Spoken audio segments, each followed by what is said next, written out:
Welcome to my channel, Sunshine Shoulders. I'm Calvin. Thank you so much for stopping by today, especially my new viewers and new subscribers.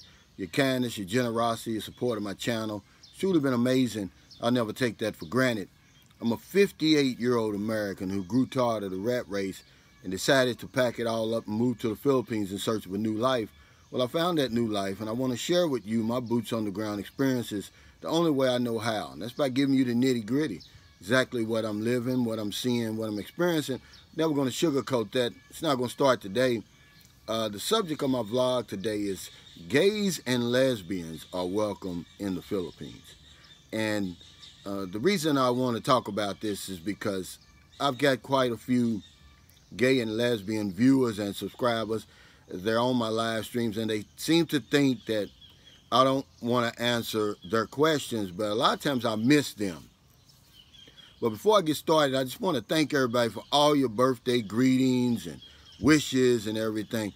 I mean, I was overwhelmed because I promise you I've never received so many in my entire life, man. It made me feel loved. It made me feel appreciated. And that's why I love my viewers and subscribers. I'll argue with anybody that I have the best viewers and subscribers on YouTube, man. But thank y'all so much for that. Our channels continue to grow, and I'm just truly grateful, man. I could never pay you back. As long as my vlogs are being useful and informative, I'll continue to do them. But a couple of live streams ago, a member of the LGBTQ community commented and says, I guess, y'all gonna answer my question, so I'll just get off of here. And I stopped, the person and said, no, it's not it. Maybe I missed it. What do you want to know? And it never responded. So what I wanted to do was just this little short video to talk about my experiences, my boots on the ground experiences with the way gays and lesbians are treated here in the Philippines. First of all, the Philippines is way ahead of where I come from when it came to accepting gays and lesbians. Now, I'm going to say tolerated, because if I say accepted, I would be lying, because there's no laws on the books protecting them like it is in America. But I mean, as far as you're not going to get a second look. If you're walking down the street with a same-sex partner, entering into a same-sex marriage, or you're a couple, no one's going to even give you the side eye. No one's going to even give it a second thought. I mean, it's something that's truly welcoming here. I'll give you an example. When I lived down in Zamboanga, and I started going to Zamboanga in 2010, there was a transgender, I call her, who was involved with a German, and he would come maybe twice a year to visit the young lady. And I don't even believe the young lady was 18 at the time, but that's none of my business. But anyway, I saw them at Paseo del Mar one time, and every time I see a foreigner, I always try to talk to him and, exchange some pleasantries. And I was just asking him, I said, what is it about the Philippines that you like? And his answer surprised me. I thought he was going to say the same thing that everybody else says. Hey, the cost of living, the beautiful people, I feel welcome. No, he didn't say that. He said this. He said, when I'm with my partner, and, he was with his, a gay, they're a gay couple. He said, I can walk down the street and show my affection and nobody cares. I'm not being targeted. Nobody's looking down on me. I'm not being ridiculed. He said in his country, for years he had to hide his identity, the fact that he was a gay man. And over in the Philippines, he has the freedom to be who he is. And, I never even asked him all that, but he went on and on with that. And I found it kind of surprising, because, I thought he was going to go off with the old, the same old spiel that I get all the time. But yeah, he said that, he can be who he is. He doesn't have to hide it anymore. He can show his love for his partner. And he says that's why he loves to come to the Philippines. That's why he comes twice a year.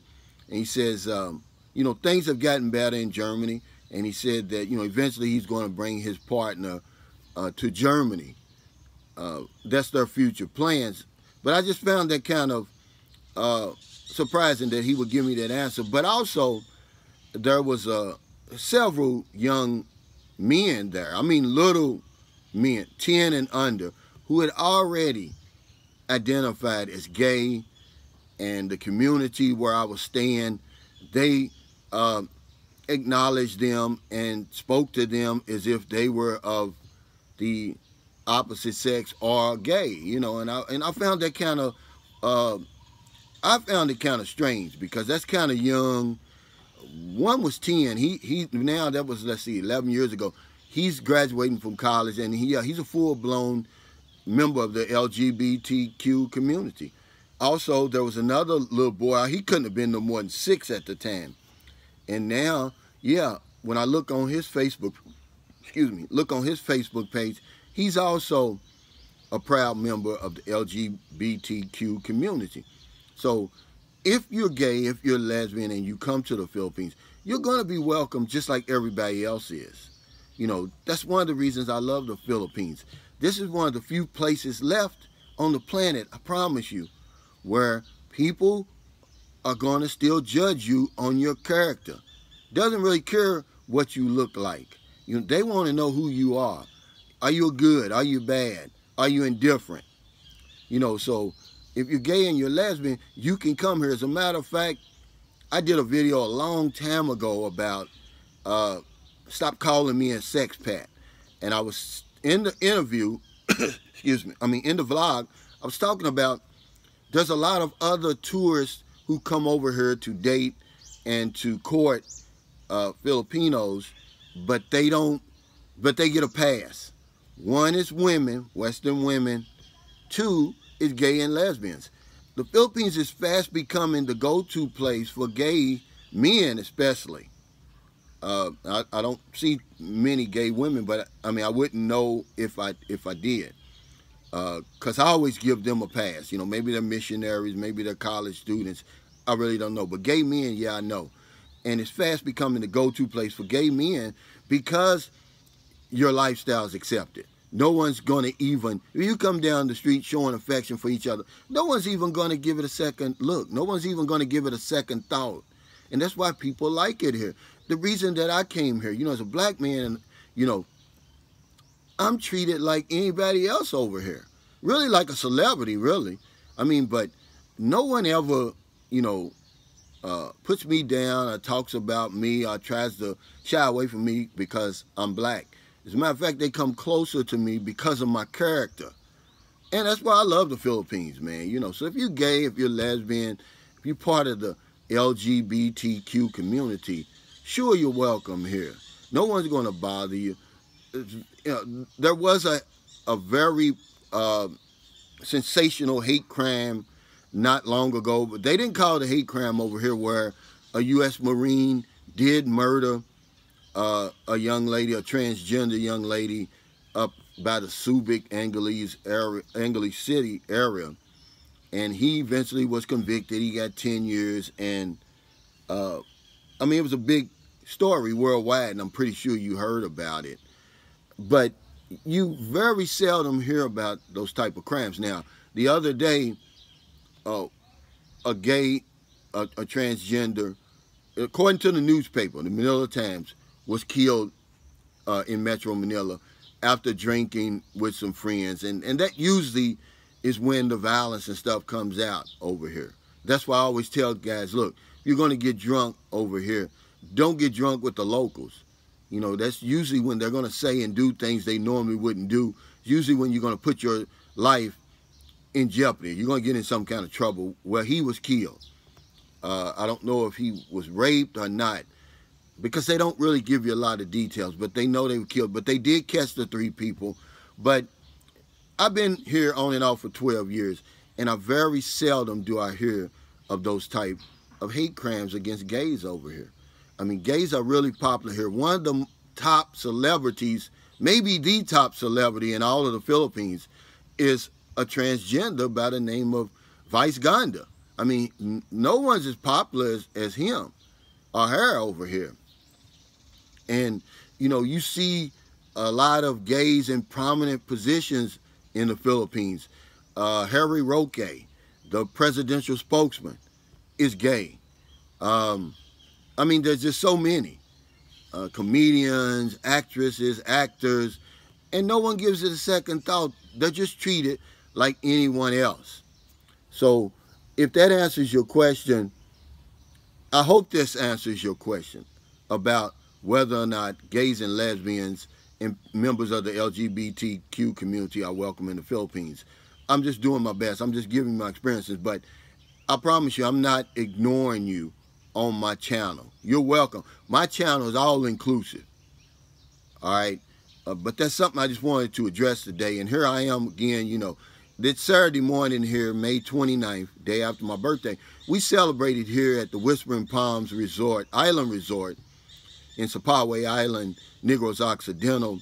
We stayed overnight. John and his girlfriend and a few of the other guests that were with us, they left. They were here on a day visit only, because you can come here on a day visit.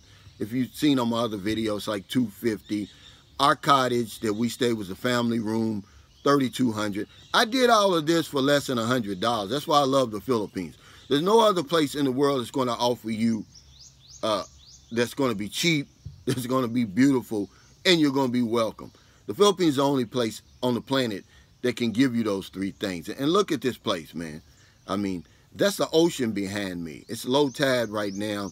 They got all these cottages. Very, very quiet and peaceful place. Of course, it's a pandemic. It's not as crowded as it normally is, but it's sold out because a couple of our guests were trying to rent a room. They had changed their mind. They were going to rent a room, but it was too late. So it's sold out. It's owned by Germans, matter of fact. The manager's a German. He's married to a Filipino from San Carlos City. My girlfriend and her are personal friends. As a matter of fact, it was his birthday too. So, you know, that's the type of day it was. We really had a lot of food, a lot of fun. I didn't go swimming. I may take a dip this morning before we leave. But I want to thank y'all for stopping by today. If you're in America, it's getting late. Before you let your head hit the pillow, please find somebody to help. But if you're on one of them late grocery runs, beer runs, weed runs, you're just getting off second shift, or you're on your lunch break, and you see somebody in the street, buy them something to eat, buy them something to drink, give them a couple of dollars. In the Philippines, I guess it's about 6:30. It surely isn't 7 yet. I got up early, about 5 o'clock, because I went to bed early last night. And I slept good. I slept sound. We have the whole rest of the day to find somebody to help. There's no excuse why, if you can afford it, to intentionally go out and find somebody to help. It doesn't have to be money. Share some of your food. Share some of your rice. There's millions and millions of people over here who need our help. Because if I don't know anything else, I know this one thing for sure. When we help other people, we help ourselves. Take care, stay safe, stay COVID-free. I'll see you next time. I'll be having my electronic community pantry giveaway later on today. We're going to give away 2 25-kilo bags of rice to our Filipino subscribers. And that's just something that's become very, very popular here. More popular than the 1,000 peso pandemic giveaway drawing that we have every Friday, because, you know, rice is a gold over here. So thank y'all so much, and I'll see you next time.